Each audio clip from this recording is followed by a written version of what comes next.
Bonjour petits et grands lecteurs, j'espère que vous allez bien. On se retrouve aujourd'hui pour une nouvelle vidéo et je crois bien que c'est la première fois que je fais cette vidéo. Voilà, la vidéo du challenge le plus populaire sur les réseaux sociaux français en matière de livres, le Pumpkin Autumn Challenge. Comme je vous l'ai expliqué, je ne participe pas au challenge littéraire pour une seule et bonne raison. C'est que dans la vie, comme en tant que lectrice, j'ai beaucoup de mal à ce que l'on m'impose des lectures, du moins à ce que je dois répondre à une demande de lecture par X et X raisons. Voilà, ça c'est un truc que j'ai un peu de mal. J'aime bien me faire ma pile à lire, sachant que souvent dans ma pile à lire, je change d'idée très très rapidement après. Donc, c'est un peu problématique. Moi, j'arrive pas à me fixer des lectures sur 3 mois, voilà. Parfois, il y a des cases de challenge qui correspondent pas forcément à mes goûts et que je suis une lectrice qui lit maintenant ce qu'elle a vraiment envie de lire. Donc, je n'arrive pas à participer à ce genre de challenge, mais je sais que vous êtes extrêmement nombreux à y participer. On en parle très souvent et c'est un challenge que je trouve hyper intéressant parce que c'est un challenge souvent qui fait lire de la fantasy et qui fait lire de l'horreur, qui sont deux genres que j'adore en littérature. Alors c'est pas un challenge qui s'applique forcément à la littérature, mais aujourd'hui on va parler plutôt littérature, parce que je sais que c'est parfois la galère de trouver des livres qui pourraient rentrer dans le challenge, et que parfois on a tellement de bouquins qu'on sait pas vraiment lequel choisir, et parfois on n'a pas d'idée du tout sur quel livre je vais mettre à cet endroit-ci. Posez-vous, je vais vous donner mes petits conseils de lecture pour ces challenges-ci. Donc j'ai regardé la vidéo de Guimauze quand elle l'a postée. Je les regarde chaque année, j'y participe pas, mais je regarde beaucoup les piles à lire, les résumés, tout ce qu'il y a autour du Pumpkin. Alors pour ceux qui débarquent, qui disent mais qu'est-ce que c'est le Pumpkin Autumn Challenge? Le Pumpkin Autumn Challenge, c'est un challenge. Donc moi je le axe sur la littérature, mais ça peut être série, cinéma, pas mal de musique, jeux vidéo. C'est un challenge qui répond à la thématique de l'automne et qui sélectionne via le biais de 3 tableaux 4 sous-catégories par tableau, et chaque sous-catégorie est en lien avec des thématiques de l'automne, avec des mots-clés qui nous permettent de choisir des lectures. Ça se tient pendant quelques mois de l'année. 3 grandes catégories. Une, c'est automne frissonnant. La deuxième, c'est automne douceur de vivre. Et la troisième, c'est une catégorie qui change tous les ans. Moi, j'ai une catégorie où je suis moins à l'aise que les autres. C'est automne douceur de vivre. C'est là où j'ai le plus galéré. Alors, je suis obligée de mettre mes lunettes sales, tout simplement parce que je ne vois rien à 3 mètres. Et que j'ai besoin de me reporter quand même aux catégories pour que ça soit compréhensible pour tous. Donc, on va commencer par automne frissonnant. Ma catégorie sûrement préf à chaque fois, parce que c'est, on va dire, l'automne qui s'approche de l'horrifique, qui s'approche de la fantaisie parfois horrifique. L'esprit et le corps, en un instant séparés, se retrouvent et s'épousent pour l'éternité. C'est toujours très mélancolique les titres, avec comme mots-clés Halloween, fantôme, possession, exorcisme, insectes et comédie. Moi j'ai pris pour principe de pas pouvoir répondre à tous les mots-clés à chaque fois. J'ai fait au mieux en fonction, et le pumpkin, ça reste quand même, au-delà des mots-clés, des axes de lecture. En fait, vous faites votre mixture. Il y a des moments, avec automne frissonnant, vous pouvez même mettre de la littérature jeunesse si vous le voulez. Et par exemple, j'ai pas pris la comédie parce que, moi c'est parce que je lis forcément la comédie horrifique. Le premier livre que j'ai à vous présenter, c'est un classique de la littérature, c'est un livre que j'ai adoré, qui s'appelle Le Tour d'écrou de Henry James. Alors vous connaissez sûrement ce classique littéraire, c'est un des classiques les plus agréables que j'ai lu, voilà, et c'est un classique que j'ai découvert à la fac. Le Tour d'écrou a donné notamment place à une adaptation cinématographique, une inspiration d'un réalisateur que j'aime beaucoup, notamment tout ce qui est les Bly Manor, les Hill House, que vous pouviez retrouver sur Netflix. On suit une gouvernante qui est embauchée par un riche célibataire pour s'occuper de ses 2 enfants. Cette jeune femme va se rendre donc dans la maison, qui est une maison un peu perdue au fin fond de l'Angleterre. Vous sentez... ça commence à sentir mauvais. Rencontre ces 2 enfants plus étonnants que les uns que les autres, qui ont des discours un petit peu terrifiants, et surtout la nana va commencer à entendre des voix, des choses qui grattent et ce genre de choses au mur, voilà. Donc pas très très rassurant. On est sur un classique qui répond vraiment au roman fantastique. Le roman fantastique était très connoté sur l'horrifique. C'est ce que l'on ne voyait pas, ce que l'on ne comprenait pas, et donc tous ces romans un peu classiques avaient une vibe un peu horrifique, hein. Le Horla et tout, on est un peu dans ce délire-ci. Et donc Le Tour d'écrou, c'est un texte magnifique à découvrir dans cette catégorie-ci. Pour les catégories, j'ai décidé à chaque fois de vous proposer 2 textes parce que voilà, plus on est de fou, plus on rit, hein, la vidéo va durer 20 ans, mais c'est pas grave. Alors le second texte, alors là c'est un peu le moment auto-promo de ma maison d'édition parce que nous chez les Trois Nornes on publie souvent des textes qui sont lus pendant le pumpkin, on a souvent beaucoup de chroniques à cette époque-ci. Je vous propose, avec la thématique de l'insecte et Halloween, Les Objets Maudits de Emily Norsken. Donc Les Objets Maudits, c'est un stand-alone, un tome unique, qui est un roman qui prend place à l'âge industriel, où on suit Novem, qui est un chasseur de Rankura. Les Rankura, ce sont des créatures qui se nourrissent des sentiments négatifs des humains, notamment par le biais des objets. Exemple tout bête, vous êtes un peintre raté, par exemple portez un collier autour du cou, le fait de ne pas atteindre votre objectif, de ne pas atteindre la carrière voulue, ça va manifester quelque chose d'horrible chez vous, qui va se transformer dans ce collier et devenir un Rankura qui va vous dévorer au sens propre, prendre possession de votre corps et devenir qu'une boule de rage et de destruction. Donc ce sont des créatures extrêmement dangereuses et on a besoin de chasseurs pour endiguer le problème, vous vous doutez bien.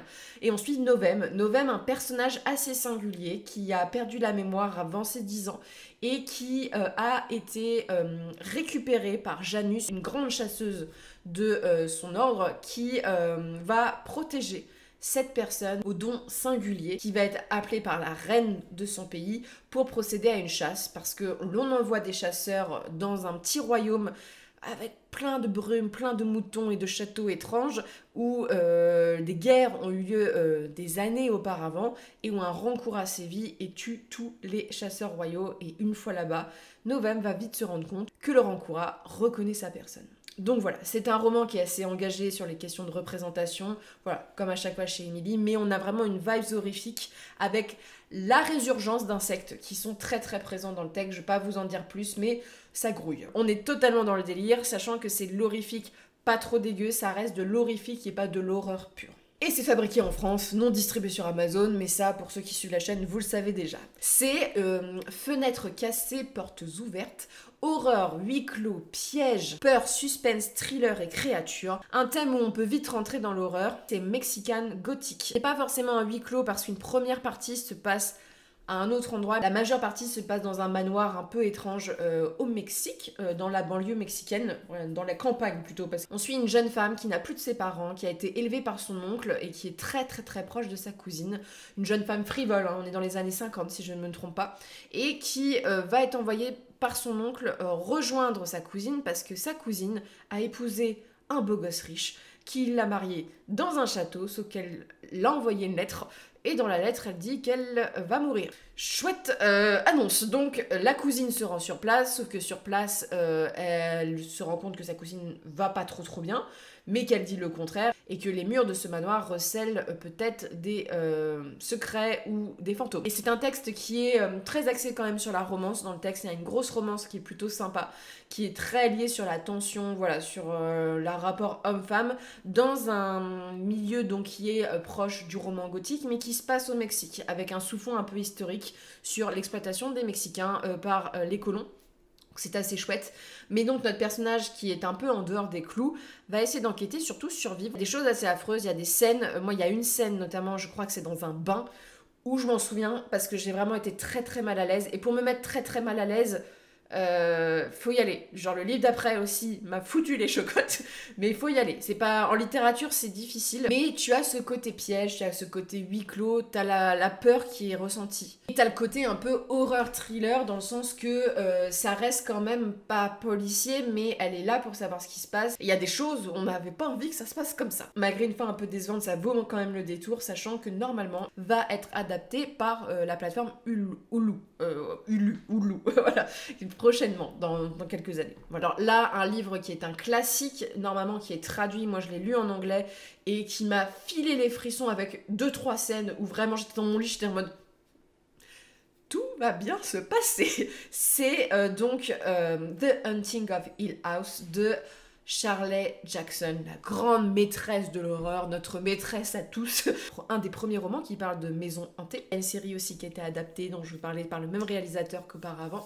On suit plusieurs personnages, des jeunes personnages, hein, des étudiants, qui partent faire une expérience avec un professeur dans un manoir. Et quand ils arrivent, donc notamment le personnage principal a perdu sa mère, a dû s'en occuper. Voilà, c'est un personnage qui est passé à côté de sa vie, c'est une jeune femme assez touchante.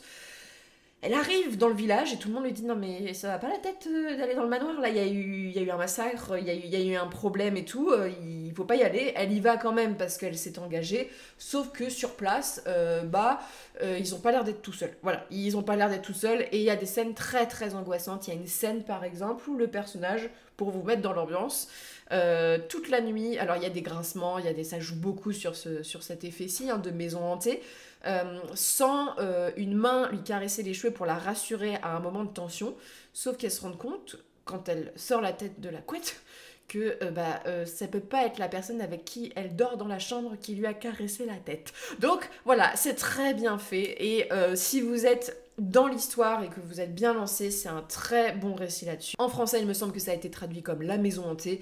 C'est un classique, mais c'est un classique à découvrir et Shirley Jackson a écrit pas mal de textes. Moi, c'est une des autrices que j'essaye de lire en anglais et il y a The Sundial aussi qui est assez intéressant dans la même vibes.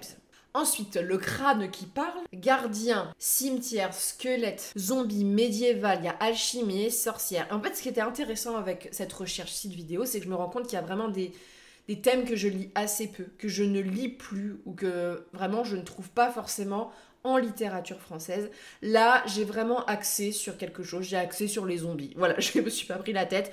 J'ai eu une période de ma vie, quand j'ai eu 17-18 ans, très axée sur les zombies. J'ai eu une fascination pour ça, c'est à l'époque où j'ai commencé à découvrir les premiers films, regarder les vrais premiers films d'horreur, et donc les zombies en littérature, notamment traduits en français, c'est pas ce qu'on trouve le plus. Donc je vous propose deux textes qui sont deux textes un peu majeurs de ce courant-ci. Le premier c'est World War Z. Alors, ne vous fiez absolument pas au film avec Brad Pitt, hein. J'ai rien contre le film avec Brad Pitt, mais c'est pas du tout la même chose.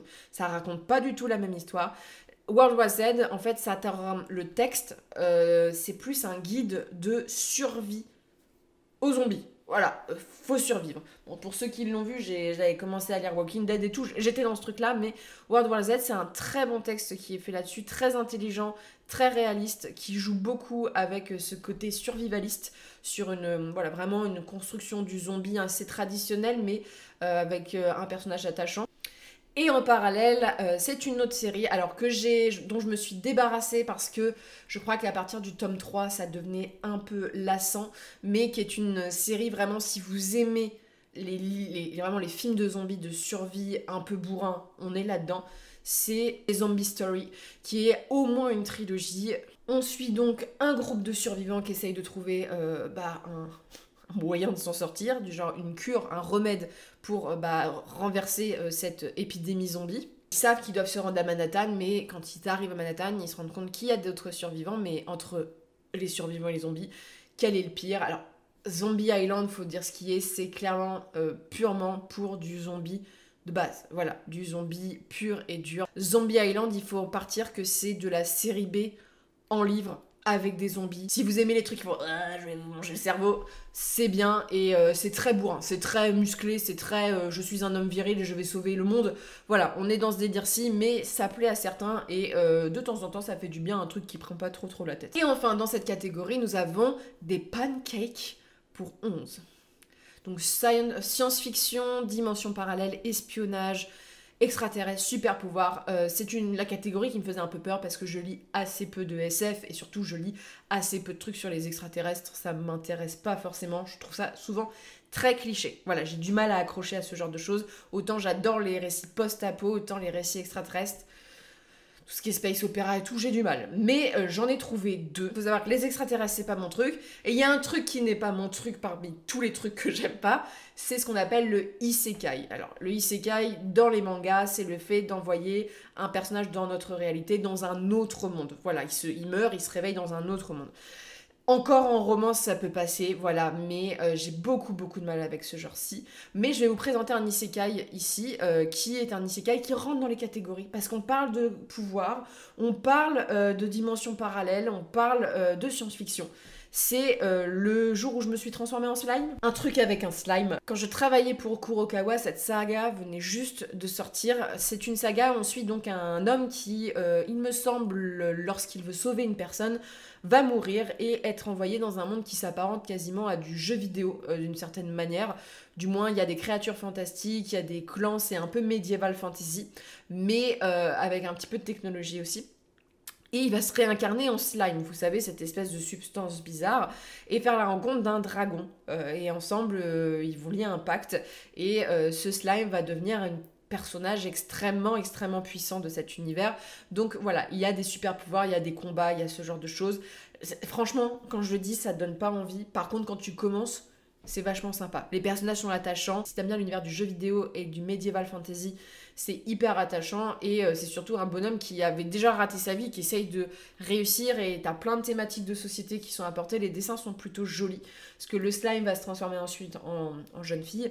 Et voilà, il y a vraiment des super pouvoirs. Voilà, parce que pour moi, super pouvoir, du moment que tu peux faire de la magie, super pouvoir, c'est la manière SF de dire que tu fais de la magie. Ouais. Je vous propose un texte qui s'appelle Le problème à trois corps. Là, on est sur un tome où je vous dévoile un peu une carte de lecture de cette œuvre-ci, parce que dans la 4e, c'est pas mentionné, mais bon, il y a une série Netflix. Le thème des extraterrestres va être très prégnant dans ce texte-ci. Alors, j'ai lu le premier texte, malgré sa froideur et ce genre de choses, si vous aimez les univers de science-fiction, avec des vrais univers construits solidement sur des principes mathématiques, avec une perspective chinoise en plus. Donc on est sur une science-fiction qui est assez engagée sur pas mal de choses. Et la question extraterrestre, voilà, la question technologique et la question espionnage, parce que c'est aussi le côté espionnage. Je pense que ça peut vous plaire parce qu'on suit dans Le problème à trois corps deux temporalités. Une temporalité avec une jeune fille qui va être envoyée dans une station suite à la punition, parce qu'on est dans un moment de la Chine où les grands intellectuels ont été punis, et un autre temps où on suit des scientifiques qui vont peu à peu développer des choses assez étranges, c'est-à-dire qu'il y a une vague de suicides dans la station, et un d'entre eux va essayer de savoir ce qui s'est passé, voilà. Et je vous en dis pas plus, mais sachez que ne soyez pas comme moi déçus. Voilà, si vous n'aimez pas la question extraterrestre, n'y allez pas, parce que je pense que ça peut vous déplaire, mais si vous êtes intéressé par cette question-ci, c'est assez présent dans le texte, et c'est un texte qui est assez engagé historiquement parlant, c'est voilà, assez intéressant, et surtout je pense que pour les plus scientifiques d'entre nous, ça peut vous plaire, et ça peut quand même plaire si vous n'êtes pas doué en sciences, parce que ce livre bénéficie, comme bon nombre de livres, d'une espèce d'image de c'est intellectuellement très élevé pour la population. Non, c'est tout à fait lisible, ça fait partie, c'est comme Le Seigneur des Anneaux, ça fait partie des textes où les lecteurs ont tendance, pour se glorifier, à dire que les textes sont difficiles. Si vous vous concentrez un minimum, si vous avez suivi vos cours de physique-chimie un minimum en seconde, moi j'ai arrêté en seconde, il n'y a pas de problème de compréhension. Voilà, ça reste compréhensible. Bah, je vous propose de passer au tableau suivant. Alors le tableau de la galère pour moi, parce que voilà, moi j'aime bien l'horrifique. Automne, douceur de vivre. Je me rends compte que je lis que des trucs de bourrin, parce que moi la douceur de vivre, j'en trouve pas dans mes lectures. Ça a été très dur, donc il y a des choses dans douceur de vivre qui sont un peu hard, voilà, je vais vous le dire, hein, notamment il y a un texte qui n'est pas à lire en moins de 18 ans, voilà, parce qu'il y a des choses explicites, mais on va aborder les choses aussi avec quelque chose de doux. Donc la première sous-catégorie de cette catégorie toute mignonne, c'est Take Care of Cinnamon Homes. Donc automne, tendresse, foyer, famille, singularité, cozy, gourmandise. Moi, le cozy, j'en lis que dans le cozy mystery, qu'avec des meurtres. Je lis pas d'autres choses, donc ça a été un peu compliqué à trouver. Et j'ai quand même réussi à trouver deux textes. Donc le premier, je vous le mets ici. J'ai pas tellement apprécié ma lecture, mais il rentre terriblement si vous aimez les textes qui ne prennent pas la tête. Cozy avec le côté gourmand parce qu'on parle de cuisine, avec le côté foyer parce que ce sont deux personnages qui vont créer un foyer un peu à eux-mêmes. C'est Légende des Lattès, qui a été un gros succès. Il y a même une suite qui est parue, qui suit le destin d'une orque qui va ouvrir un café dans une ville où le café n'existe pas, et qui va embaucher un succube pour lui prêter main forte. Et il y a toutes les questions de je me construis une vie, je gère une entreprise avec de grands guillemets. C'est vraiment, ne cherchez pas de réalisme, c'est clairement de la littérature doudou. Ce que je m'attendais pas forcément à ce point-là, parce que en fait je me suis rendu compte avec Les gens élatés que moi j'ai beaucoup de mal avec la fantasy quand il n'y a pas de fond. Voilà, pour le coup j'ai beaucoup de mal avec ça, mais ça plaît, il y a beaucoup de gens qui accrochent à cet univers, donc là on rentre vraiment dans toutes ces thématiques. En plus je pense que c'est une thématique qui a dû intéresser cette case-ci, mais je pense que comme ça fait longtemps qu'elle existe, cette catégorie, Les gens délatés a déjà dû être présenté à de nombreuses reprises. Donc je vous propose un autre texte qui parle un petit peu de ces thématiques-ci. Et dring dring dring, c'est les 3 normes le retour. Alors c'est très drôle parce que quand j'ai tapé Cozy Fantasy, voilà, parce que je regarde aussi un petit peu sur internet pour me donner des idées et tout, en me disant, ah, ce livre-ci, je l'ai lu, ça rentre dans cette catégorie-ci, parce que je lis beaucoup de livres. À un moment, j'en oublie certains. La forêt aux fleurs d'or est dans la liste. Et je suis en mode, ok, donc La forêt aux fleurs d'or, c'est notre conte sont des contes pour enfants, dont la suite sortira normalement en 2025. Voilà, petite exclusivité, voilà, qui regroupe, donc c'est un album fabriqué en France, qui est autant destiné aux enfants qu'aux adultes. Ça a été pensé dans les deux cas, il y a beaucoup d'adultes qui les ont achetés pour eux, en tant que plaisir, en tant que douceur. On suit donc une forêt qui recèle certains dons avec 2 personnages. Donc le premier conte, vous suivez Dame Renarde, qui est une jeune renarde un peu malicieuse qui va faire la rencontre d'un peuple qui s'appelle le peuple des cendres et qui, un peu trop gourmande, va apprendre le concept de responsabilité. Et le deuxième conte suit Tournesol qui est un jeune ourson qui, malheureusement, contrairement à ses frères, va naître avec des poils d'or, dont la maman va très très mal vivre le fait qu'il soit différent, et surtout qu'il va avoir très très peur que les hommes se mettent à chasser la fourrure de son fils. Ça va pas lui permettre de quitter la clairière dans laquelle ils sont abrités, mais plus gourmand, parce qu'il y a la gourmandise dans le thème de le livre, qu'il ne l'est aussi, va décider de lui quitter la clairière et ça va lui jouer des tours. Vu le style, c'est pas un style non plus qui est trop simple, on est dans ce conte un peu traditionnel qui peut plaire aux adultes, mais en même temps, on est sur un conte qui est magnifiquement illustré par Rosane Grosjean, avec des dessins extraordinaires qui donnent ce côté tout doux. Et c'est vrai que quand je vois tendresse, foyer, genre la famille est un thème assez important, singularité, en fait j'ai l'impression que c'est Tournesol, voilà, avec l'automne, parce que l'automne est aussi un petit peu mis en avant, et cosy, et gourmandise, je fais, il y a tous les mots-clés de ça, donc je place La forêt aux fleurs d'or, parce que c'est un très très beau texte, et ça serait dommage de passer à côté. Ensuite on passe à La délicieuse malaventure de Sadima, donc avec les thèmes suivants, conte, réécriture, adolescence, féminisme, déconstruction et genre. Alors j'ai eu beaucoup de mal avec cette catégorie-ci, parce que les seuls textes que je lis sur le genre sont des textes qui sont très adultes en général. Donc j'ai un peu mis de côté la question du genre, je suis plus restée sur la question du conte, de la réécriture, un peu du féminisme aussi. Voilà, je suis restée un peu dans ces choses-là. Alors, avec 2 textes. Le premier, c'est Rouge. Rouge, qui a été une très belle découverte. C'est un texte qui est donc une réécriture du Petit Chaperon Rouge, ça se voit. Plutôt adolescente mais adulte, voilà, sur Rouge qui vit une vie pas facile, hein, c'est-à-dire que c'est un enfant qui est particulier, qui physiquement peut faire un petit peu peur, voilà, il y a eu quelque chose qui fait qu'elle est très impressionnante à voir physiquement, voilà, elle est chassée de son village à moitié, hein, les gens la détestent, sachant que sa mère en plus est décédée dans des conditions, voilà, atteintes de folie et ce genre de choses, très très glauque comme vie. Elle n'a qu'un seul ami.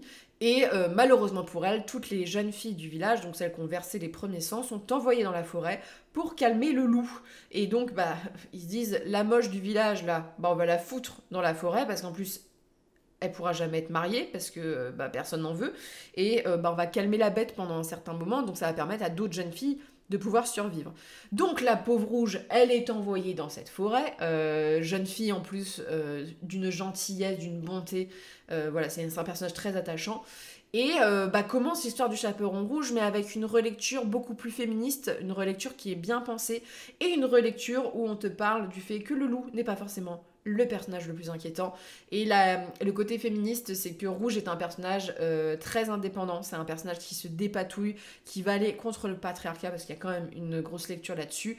Et sans spoiler, il y a une lecture du chasseur dans le texte que j'ai trouvé très pertinente et que j'ai trouvé très intéressant. Alors même si c'est violent, parce que on a une tentative assez horrible dans la lecture du Chaperon Rouge comme il a été écrit, c'est-à-dire que le petit Chaperon Rouge, c'est un conte, psychologiquement, c'est un conte qui peut dire beaucoup de choses, mais vis-à-vis du chasseur, on a quand même des thématiques sur le fait que les hommes peuvent être dangereux pour les petites filles. On parle des ours dans la forêt, que les femmes préfèrent aller voir les ours dans la forêt. On est un peu sur cette thématique-ci, avec des scènes très percutantes là-dessus. Il y a un côté relecture féministe que j'ai beaucoup aimé. En soi, c'est un texte que j'ai trouvé intéressant, et notamment, on parle aussi du fait qu'on a maltraité les femmes dans cette période un peu médiévale. Donc là, le texte, il rentre totalement dans les cases. Et le deuxième texte, alors ça a été un coup de cœur l'année dernière que j'ai adoré. Donc là, on est plus sur du conte, de la réécriture. Il y a un peu de féminisme aussi, parce qu'on a des personnages indépendants féminins assez présents dans le texte, ou des personnages féminins qui sont pas relégués au principe de princesse. C'est Histoire nordique. Cette maison d'édition, il faut vraiment que je continue avec Histoire celtique. Histoire nordique, c'est un regroupement de contes traditionnels donc du Nord, superbement illustrés. Les illustrations sont à tomber, l'objet livre est magnifique. Et dans ces recueils de contes, vous allez avoir des personnages féminins. Vous avez une petite fille qui va être enlevée par un ours polaire et qui va devoir survivre.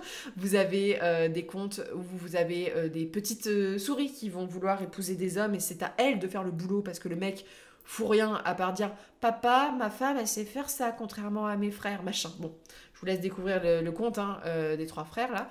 Et vous avez des lectures de personnages féminins assez angoissants. Vous avez un conte, alors, qui est beaucoup plus adulte, pour le coup, qui m'a énormément touchée, d'une femme qui va devoir assassiner une personne tous les ans pour revoir sa famille. Voilà. On est sur des contes. Voilà, à l'époque, on prenait pas de pincettes, mais c'est des contes qui sont destinés aux enfants. La plume est magnifique. Voilà, c'est un peu... Moi, quand j'ai pensé La forêt aux fleurs d'or, je l'ai pensé dans l'héritage de Histoire nordique. Quand j'ai lu Histoire nordique, je me suis dit... C'est magnifique, c'est magnifique, je veux faire la même chose.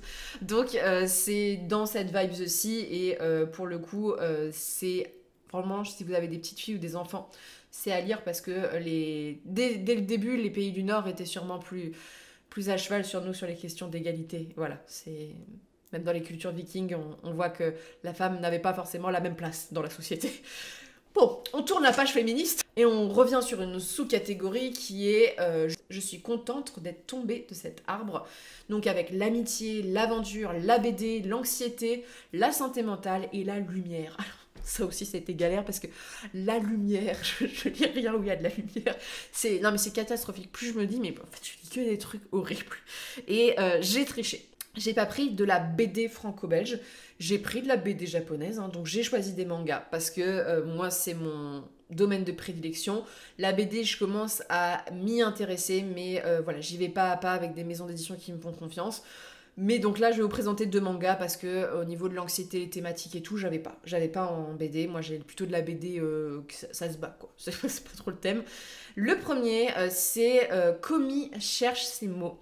Alors, je n'ai pas lu le manga, j'ai regardé l'animé. Komi cherche ses mots, c'est l'histoire d'une jeune fille qui est extrêmement belle. Mais quand je te dis extrêmement belle, c'est que quand elle passe, les gens trépassent devant sa beauté. Ça se passe au lycée et c'est une jeune fille qui est extrêmement timide parce que du fait de sa beauté et de la réaction des gens, elle s'est renfermée, elle a une anxiété sociale extrêmement importante. Et quand elle peut même pas parler, tu vois, elle fait des signes de tête et tout. Jusqu'au jour où elle rencontre un jeune homme dans sa classe qui est assez fasciné par elle, mais qui va vite comprendre que Komi, en fait, au-delà de son apparence, est une jeune fille en souffrance et qui va tout faire pour la libérer de son anxiété, qui va tout faire pour l'aider pour qu'elle puisse s'exprimer. Et donc c'est très beau, c'est drôle, c'est touchant et c'est vraiment l'histoire d'une jeune fille qui est extrêmement anxieuse socialement, extrêmement gênée, extrêmement timide. Donc voilà, je trouve en plus qu'il y a un côté lumière parce qu'il n'est pas violent du tout, c'est un shoujo, c'est très beau et si vous ne voulez pas lire le livre, il y a l'adaptation, il me semble, sur Netflix.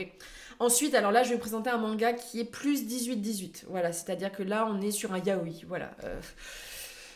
une période de ma vie, pour le coup, j'ai été une grande fan de yaoi, et donc le yaoi, on se doute bien qu'on n'est pas là pour se beurrer la biscotte, comme on peut dire, on est là pour parler de thématiques soit dures, soit c'est explicite, et donc j'ai pris un manga qui est très connu dans l'univers, on va dire, yaoi. Je me permets de mettre des trigger warnings parce que c'est un manga que j'ai lu quand j'étais jeune, que j'ai lu il y a très longtemps, que je l'ai pas relu. Qui était très beau esthétiquement. Voilà, moi je suis assez sensible au dessin, mais qui est plus 18 parce qu'il y a des scènes entre les deux personnages masculins explicites et très explicites. Hein. On n'est pas sur bisous et on s'aime, non. Non, ça va dans le lard, si je me permets. Et ça s'appelle Ten Count, qui est un... Voilà, pour les amateurs de yaoi, vous connaissez forcément parce que c'est un des chefs-d'œuvre de ces dizaines dernières années. Donc là, on est sur la thématique de l'amitié, mais on est aussi sur la thématique de santé mentale, avec... dans les mangas, c'est vrai que j'avais beaucoup de mangas à vous présenter avec le handicap, mais un handicap plutôt moteur, voilà, ou physique. Là, c'est un handicap qui relève plus du mental, donc la peur des germes. Le personnage principal, suite à un traumatisme, est extrêmement gêné dans sa vie. C'est-à-dire qu'il porte des gants, il porte des masques, c'est extrêmement handicapant. Il n'a jamais eu de relation à cause de ça, et donc il décide de voir un psychiatre. Va se lier une histoire d'amour entre le psychiatre et le patient. Voilà que parfois souvent le yaoi est problématique, hein, c'est pour ça que je vous mets des grands guillemets, mais c'est une histoire qui est assez touchante là-dessus, d'un homme qui va essayer de lui faire dépasser sa peur des germes, et notamment il y a tout quelque chose qui est en lien avec la sexualité, vous vous doutez bien. Comme je vous dis, on est dans le yaoi, on n'est pas là pour beurrer des biscottes. Là, on est dans Là, il y va avec le sens pratique de la chose, c'est-à-dire que lui, c'est pas un psychiatre qui ne fait que parler, et il y a la pratique, voilà, il y a la pratique, mais les dessins sont exceptionnels, l'histoire dans mon souvenir était hyper touchante, par contre, ça y allait, quoi, visuellement, c'est moins de 18. Ensuite, on passe sur un sujet, on quitte la fesse pour entrer dans quelque chose de beaucoup plus romantique avec « Je crois bien n'avoir songé qu'à vous ». Donc un thème qui est clairement inspiré de Orgueil et Préjugés, on a Orgueil, Préjugés, amour, célibat, verve, classique, sarcasme, satire. Là, autant je suis en mode boss ultime. C'est-à-dire que j'en ai lu de la romance classique et j'en ai lu du Jane Austen. Hein, il me reste plus qu'un tome à lire de ses œuvres. Et voilà, si vous n'avez pas lu L'Orgueil et Préjugés, tentez. Mais il y a d'autres textes de Jane Austen qui sont tout aussi intéressants. Je vais vous parler de Emma parce que Emma, pour moi, c'est le texte le plus moderne. Celui où on peut accrocher le plus. C'est quand même l'histoire d'une nana qui essaye de caser tous ses potes.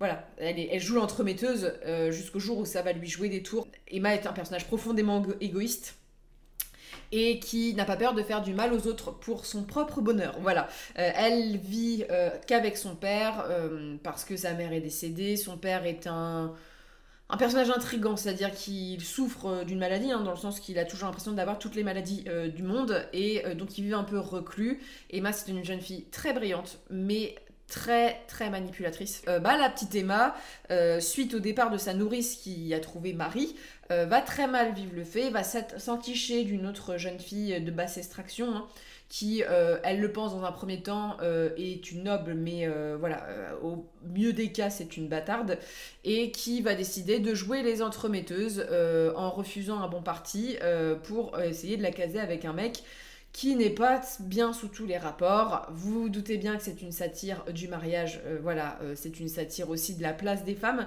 et au-delà de ça, elle a un ami assez proche de son père, qu'elle connaît depuis l'enfance, hein, ils ont un petit peu de différence d'âge, mais c'est pas non plus l'âge de son père, qui est très intrigué par ce personnage d'Emma parce qu'il la trouve brillante, mais qui va être aussi dans ce rapport de cruauté, et qu'elle ne doit pas se fier qu'aux apparences, et que parfois les gens sont un peu plus à creuser. Voilà, donc c'est aussi une question de célibat, parce que là, franchement, Emma, ça rentre aussi dans les thèmes-ci, parce que Emma, c'est un personnage qui ne veut pas trouver époux, c'est un personnage qui veut rester avec son père, elle ne se voit pas comme étant une femme au destin tout tracé. Voilà, c'est un personnage qui veut briller autrement. Donc, Voilà, on a tiré la carte Jane Austen. Après, il y a une autre carte à tirer, c'est que tu as plein d'autrices à peu près de la même époque, dans les siècles qui suivent, qui sont dans cette dynamique-ci. Et il y a une autrice dont j'avais vraiment envie de vous parler, qu'on parle de classique, mais aussi de célibat, voilà, de toutes ces questions inhérentes aux femmes de l'époque, hein, cette grande préoccupation du mariage, avec la plus inconnue des Brontë, c'est-à-dire Anne, la plus jeune. Anne, c'est un personnage un peu méconnu de la littérature. Hein. Ses œuvres sont beaucoup moins lues que celles de ses sœurs, hein, c'est-à-dire Jane Eyre et Les Hauts du Hurlevent. Et je n'allais bien sûr pas mettre Les Hauts du Hurlevent dans Amour, hein, parce que Les Hauts du Hurlevent, ce n'est pas une histoire d'amour pour moi. Voilà, c'est glauque. Mais Anne Brontë, elle a écrit 2 textes. Elle a écrit un premier texte, donc assez jeune, sur la condition des femmes dans l'enseignement. Donc on va parler aussi un petit peu d'être institutrice à domicile, voilà, mais c'est plutôt son deuxième texte qui m'intéresse. C'est donc un jeune homme qui va faire la rencontre d'une femme un peu particulière, une femme à l'aura très très sombre, très mal vue dans le village. Elle a un enfant et elle vit au banc de la société, elle n'a pas envie de se mélanger aux autres, elle a récupéré un manoir et il va tomber amoureux de cette femme un peu plus âgée que lui, qui l'intrigue beaucoup. Et ce roman est construit en 2 temps, c'est-à-dire qu'on a la rencontre avec cette femme, tous les préjugés du village et ce genre de choses, et ensuite on a l'histoire de cette femme qui lui raconte son histoire. Et on parle donc de son mariage catastrophique avec un alcoolique violent. Voilà. Donc, super livre, hein, voilà, super livre, mais on parle bon, déjà des préjugés dans le texte, hein, qui sont très très présents vis-à-vis des veuves, mais aussi de la satire de la société, dans le sens que on parle de questions qui étaient très très peu abordées à l'époque. Voilà, c'est quelque chose, même aujourd'hui, hein, c'est des choses dont on parle un peu, mais c'est pas omniprésent. Mais c'est surtout que ce qui est d'autant plus touchant, c'est que Anne Brontë s'est inspirée de sa propre vie, parce que le frère des sœurs Brontë était un alcoolique, assez, il était malade. Et donc elle parle aussi de ça, mais ça parle des violences faites aux femmes, psychologiques, mais aussi physiques. Et pour l'époque, c'est très très avant-gardiste. Anne a été très très avant-gardiste sur les thèmes qu'elle abordait. Et enfin, on passe au dernier tableau pas forcément facile cette année, parce qu'on a eu des tableaux qui étaient beaucoup plus accessibles en termes de littérature. Voilà, c'était sur des thèmes un peu plus généralistes. Là, on est sur un tableau qui s'appelle Automne crépusculaire. Donc avec la première catégorie, le règne des phalènes, avec âme, vie, mort, messager, magie, transformation, ombre, animal nocturne. C'est une thématique aussi, genre vraiment les thématiques là, c'est pas des choses que je lis habituellement non plus. Donc j'ai choisi de reprendre par mots-clés et j'ai choisi de vous présenter un manga dans cette catégorie-ci en premier, notamment avec le côté âme, vie, messager, qui est très présent parce que c'est un peu le cœur du roman. Ça s'appelle donc Ikigami, qui est un seinen, alors pareil, moins de 18 ans aussi, parce que la thématique est glauque et voilà, on voit des choses assez horribles. Ikigami, ça prend pour principe que des gens sont payés pour annoncer la mort d'autres personnes. C'est-à-dire que vous avez un petit ticket. Vous vous présentez 24 heures avant, et 24 heures avant, on vous dit vous allez mourir dans telles conditions. Et donc cet homme est un espèce d'employé de bureau qui fait ça, et au fur et à mesure de ses missions, donc on apprend le passé des personnages. Alors parfois c'est injuste, parfois ça ne l'est pas. Et on a beaucoup de portraits extrêmement tristes, avec soit des criminels qui méritent la mort, soit des innocents, soit des histoires complexes sur les situations du Japon, sur des situations de vie qui sont compliquées, voilà, des gens qui ont renversé d'autres personnes sur la route, et ce genre de choses, est-ce qu'ils méritent ou pas la mort, voilà, la justice. Il y a ce truc implacable de j'annonce la mort, je suis le messager de la mort dans une société japonaise où elle est très institutionnalisée. Et le deuxième texte que j'ai pris, là aussi j'ai joué sur les mots. Donc j'ai pris Le Grand Dieu Pan, qui est un texte assez connu, notamment parce que c'est un texte qui a inspiré des très grands auteurs comme Lovecraft. Et c'est un recueil, il n'y a pas que cette histoire dans le texte, mais Le Grand Dieu Pan, je l'ai choisi pour le côté messager, mort, qui est très présent. Alors c'est un vieux texte, hein, donc faut apprécier ce genre de littérature. C'est plus adressé à des lecteurs qui veulent aller un petit peu à la recherche des pionniers de l'imaginaire. Et on a donc cette créature qui, dès qu'elle apparaît, aux yeux des hommes, va provoquer leur mort d'une certaine manière. Voilà, il y a des expériences aussi un peu médicales et tout, mais on a cette espèce de faune, voilà, Dieu Pan qui est annoncé. et c'est assez glauque. Voilà, il y a une ambiance assez lourde, mais il y a ce rôle de messager. Je ne vais pas vous en dire plus parce que c'est assez court. Pour ma part, ça n'a pas été une très très grande lecture. C'est des lectures où j'apprécie pas forcément les textes. En fait, j'apprécie plus que ce qu'ils m'apportent en tant que source à d'autres auteurs que j'apprécie bien plus. Voilà, parce que ces textes qui ont souvent vieilli, ou quand tu les lis après avoir lu pas mal d'imaginaire, ça peut te paraître un peu... voilà, mais Le Grand Dieu Pan, l'édition est superbe, et il y a d'autres nouvelles dans le texte qui sont tout aussi intéressantes. Voyageuse contemplant une mer d'étoiles avec romantisme, poésie, lyrisme, mystère, rêve, cauchemar, émotion, vaguant à l'âme. Donc il y a un côté très nostalgique, très dans ce truc-là, c'est pas forcément ce que je lis. Mais il y a 2 textes qui m'ont marqué. Genre vraiment quand j'ai vu cette catégorie, il y a un texte qui m'a sauté aux yeux. C'est Journal d'un marchand de rêve que j'ai lu il y a très longtemps dans Telmochkorn. Je sais plus vraiment de quoi ça parle, je me souviens juste qu'il me semble que c'est l'histoire d'un jeune homme qui rentre dans un hôpital psychiatrique et qui par le biais des rêves va pénétrer un autre monde. Voilà, donc ça parle de maladie mentale, voyage dans les rêves, créatures, c'est assez envoûtant. En Telmochkorn, pour ceux qui l'ont pas lu, il a un style un peu aussi, pas forcément comme Vincent Tassi, mais on a une plume qui est très très marquée. Et ensuite, alors là on est plus sur de la fantaisie, j'ai axé sur le côté rêve, émotion, cauchemar, parce que c'est quelque chose de très très présent dans le texte. C'est le cycle de Sif, l'enfant de poussière. Donc Sif, c'est un peu mon nouveau cycle favori, mais du moins c'est un cycle que j'ai découvert cette année, qui est souvent rentré dans la catégorie héritier de Robin Hobb, du fait que le premier tome est un récit initiatique. On suit Sif, qui est un jeune orphelin qui a grandi auprès d'une femme avec plusieurs autres enfants, qui, par les forces du destin, va se retrouver attaché à une figure importante politique de son pays, du moins de sa cité, c'est-à-dire une espèce de policier qui a une sale affaire aux fesses, et il va l'embaucher comme espion. Sauf que Sif va connaître beaucoup de déboires, et je ne vais pas vous en dire plus, parce que c'est vraiment un récit initiatique. On le suit pendant des années, du genre là dans le tome 2, c'est un homme fait. Mais ce qui est intéressant dans le cycle de Sif, c'est la place au rêve, au cauchemar, parce que Sif, quand il rêve, il y a des choses qui se produisent de façon très grave. Voilà, il y a vraiment des catastrophes, et donc il y a ce truc de pays du rêve, de communication par le rêve, d'autant plus que là, ça parlait aussi de cauchemar, mystère et tout. Dans le premier, il y a tout le rapport avec, par exemple, une scène avec une créature qui n'attaque pas Sif, on ne sait pas pourquoi. Est-ce que cette créature est liée au rêve et ce genre de choses ? Je vous en dis pas plus, mais il y a ce côté un petit peu là, il y a une poésie dans le texte, c'est un texte qui est très bien écrit. Il y a une histoire d'amour où Sif tombe amoureux d'une femme, et c'est pour ça que c'est le début des emmerdes, c'est qu'il veut séduire la jeune fille avec qui il a grandi, et c'est pour ça qu'il se met à voler pour lui offrir des cadeaux, et c'est pour ça qu'il est chopé et qu'il doit bosser pour les flics de la cité.